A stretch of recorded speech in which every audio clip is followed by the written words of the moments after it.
और ये साधना तक, इस स्थल तक जहाँ पे महाराज जी का हो, जाने का कुछ रास्ता ऐसे है। तो ये महाराज जी की तपोस्थली इस चट्टान के नीचे, ये पे यहाँ पे अपना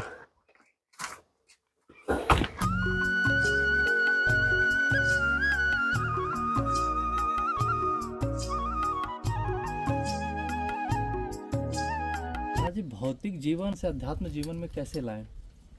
देखो, ये सब प्रयास और ये सब प्रभु की कृपा और अपने कर्मों के अनुसार होता है।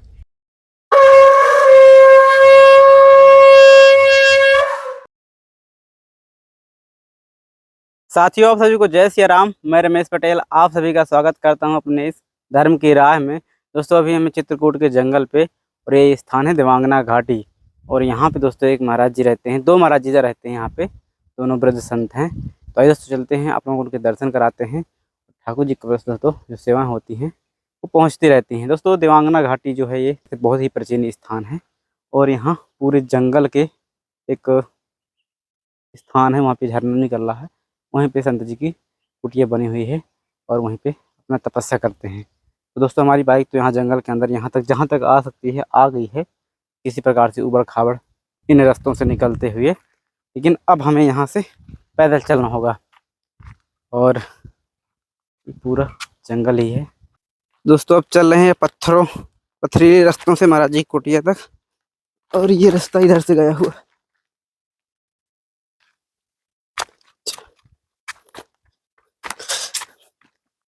तो चारों तरफ से ये झाड़ियाँ, बहुत ही विकट जंगल है चित्रकूट का। ये इन पथरीली रास्तों से बढ़ते रहो आगे ऐसे ही।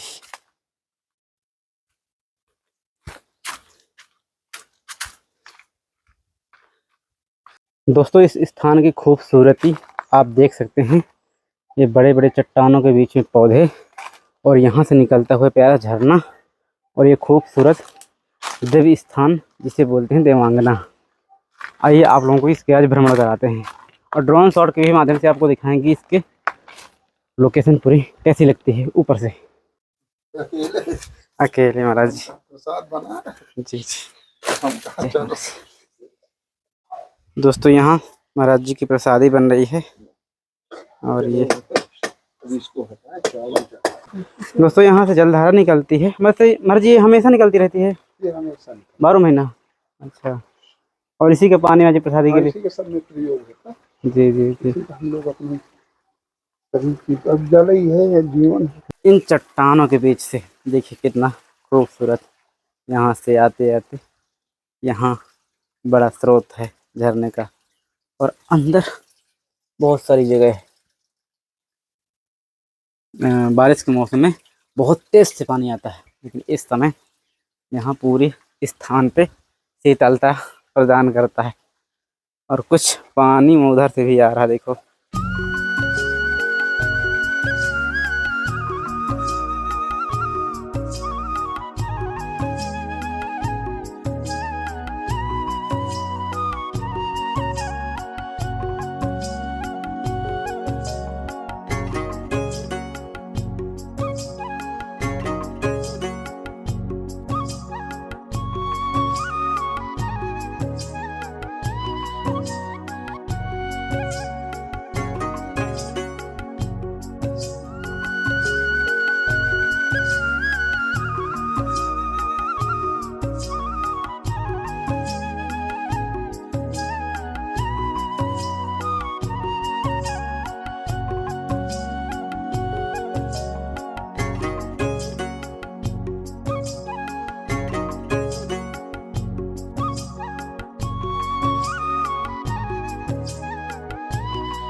तो दोस्तों हम जंगल के उस स्थान के भी आप लोगों को दर्शन करा देते हैं जहाँ पे महाराज जी का साधना स्थल है, जहाँ एकांत है, बिल्कुल साधना के लिए है। एक चट्टान के नीचे बना हुआ है। चलिए हम आपको उसको भी दिखा देते हैं। तो जैसे जानवर ला के डाल दिए। और ये साधना तक, इस स्थल तक जहाँ पे महाराज जी का हो, जाने का कुछ रास्ता ऐसे है।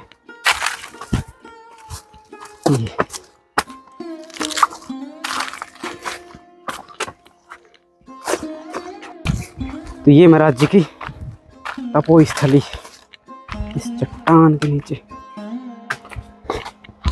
ये देखो यहाँ पे अपना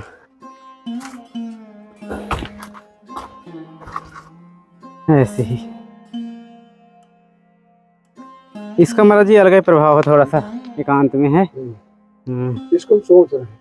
अच्छा। इधर से 5 इंच की दीवार उठा हाँ और थोड़ा सा ट्रैक्टर लगा दी जी यहाँ भजन के पीछे का वो छोटा छोटा जो वो बंद कर जी जी। जंगली जानवर।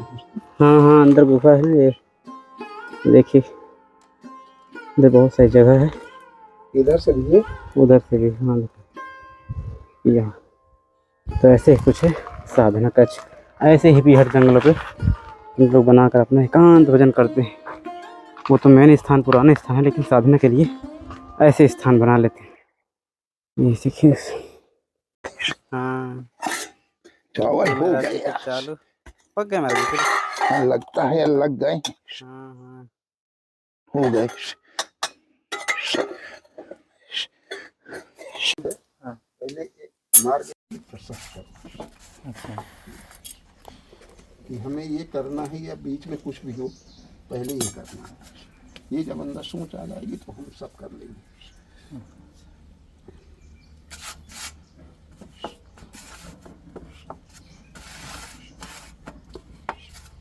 महाराज जी संन्यास धारण करने के लिए गृहस्थ आश्रम को छोड़ना जरूरी होता है? कोई जरूरी नहीं, मगर मोह छोड़ना जरूरी होता है।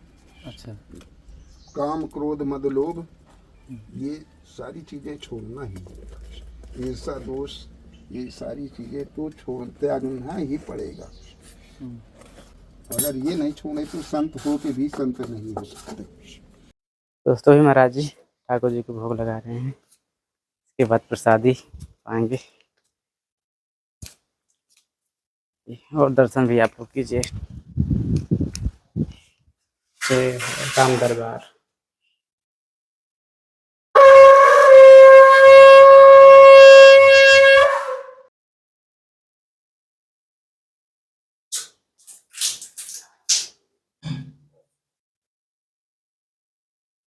और यहाँ पे मंदिर है, प्रभु श्री राम जानकी लक्ष्मण भैया विराजमान है।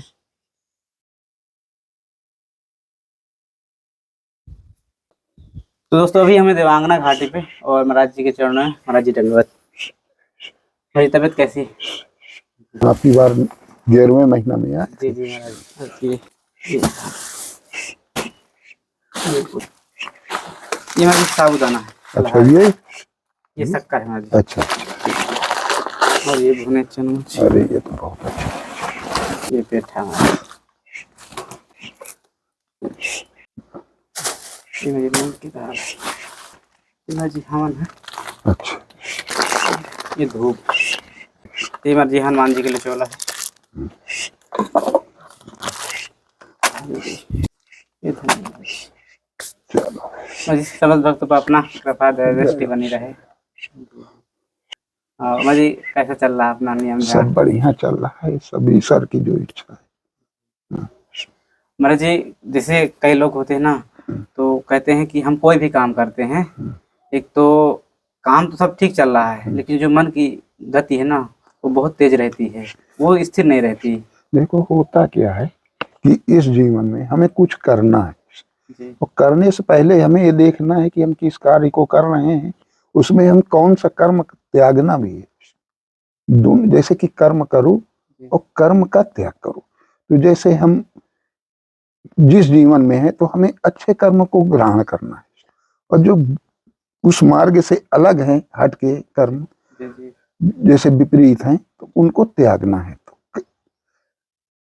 तो हमें आगे बढ़ने के लिए अपने लक्ष्य की ओर बढ़ना है, यानी कि जो उसमें बाधा बने उनको छोड़ना है, तभी हम आगे बढ़ पाएंगे। लेकिन महाराज जी यही तो होता है, मन वहीं से चंचल होता है जो हमें जैसे छोड़ नहीं पाते, वही हमारी दिशा को भटका तो देते देखो, हैं। जीवन में कुछ ना कुछ तो त्याग, कुछ पाने के लिए कुछ त्याग करना पड़ेगा। कोई भी कार्य हो, जी तो जब हमें कुछ पाना है तो कुछ त्याग करना पड़ेगा। जब तक हम अपने आप में मन को अगर एक लगाम नहीं लगाएंगे, तब तक कुछ नहीं कर पाएंगे।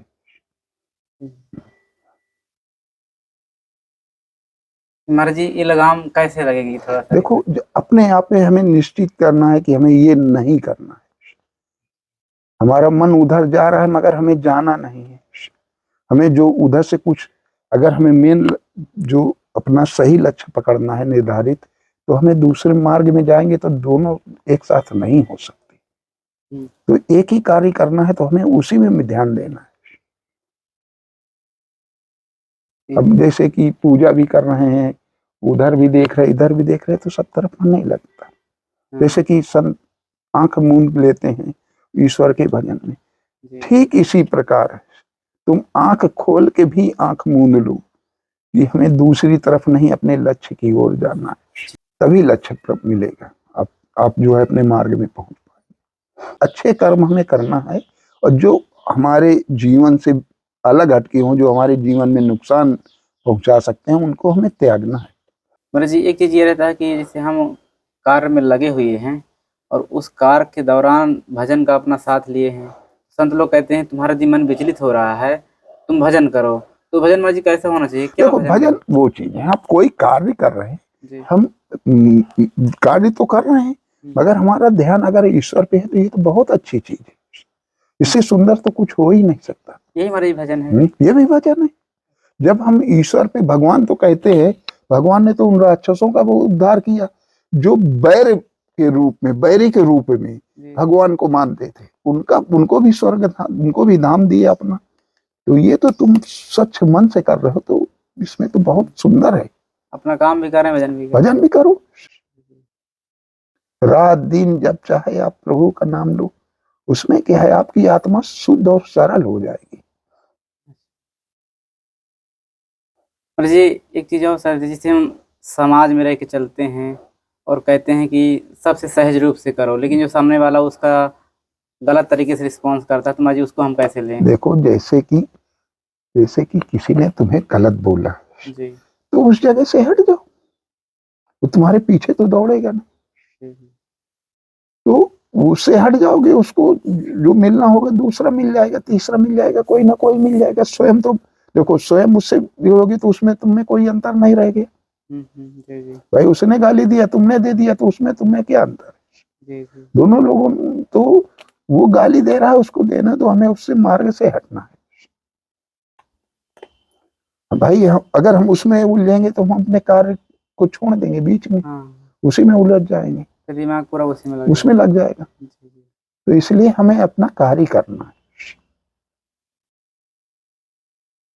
माँ जी इस धाम का जो रहता है, भगवत धाम का क्या रहस्य, गुण रहस्य, क्योंकि सब कोई समझ नहीं देखो पाता हर चीज क्या है। देखो, भगवत धाम में सबसे पहले तो प्रभु के दर्शन होते हैं। किसी भी धाम में जाओ तो आपकी आत्मा शुद्ध होती है, प्रभु की ओर ध्यान बढ़ता है। जितना प्रभु की ओर ध्यान आपका आकर्षित होगी, उतनी भगवत कृपा प्राप्त होगी। अच्छा। और माँ जी इस संसार को आप कैसे देखते हैं, क्या है देखो, संसार तो एक मिथ्या है। संसार में जो कुछ हम देख रहे हैं, लगभग पृथ्वी और आकाश, वायु, ये चीजें छोड़ के सारे नासवान। कि माँ जी उसी को हम सच माने बैठे कि ये अपना है। वही सत्य। जैसे कि हमें कुछ मिल गया तो हम जैसे, तो हम सोचते हैं यही सब कुछ है, मगर सब कुछ नहीं है। जैसे कि तुम्हारे पास 50 बीघा खेती है, ये 5 बीघा है, जो भी है, जी तो आपके पिताजी थे, वो कहते थे मेरी है। मेरी है। आज तुम कह रहे हो मेरी है, आपके लड़का नाती पनाती जो भी होंगे सब कहेंगे मेरी है।